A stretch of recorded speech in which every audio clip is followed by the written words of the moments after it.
Louange à Allah, clément, miséricordieux, prières et salutations sur notre prophète Mohammed.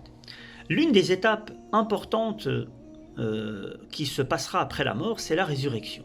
Elle a été mentionnée à maintes reprises dans le Coran, ainsi que la Sunna. Et ce qui nous intéresse ici, c'est que le Coran argumente de manière logique concernant la résurrection. Beaucoup de gens ont un doute sur la possibilité d'être ressuscités. Comment, après être devenus poussière, allons-nous être ressuscités, recréés et jugés?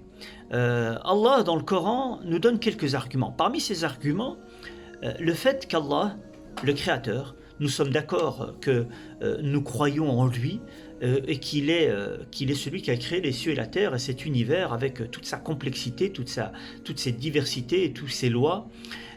Celui qui a créé tout cela, est-il capable de ressusciter les morts? Lequel des deux est plus difficile?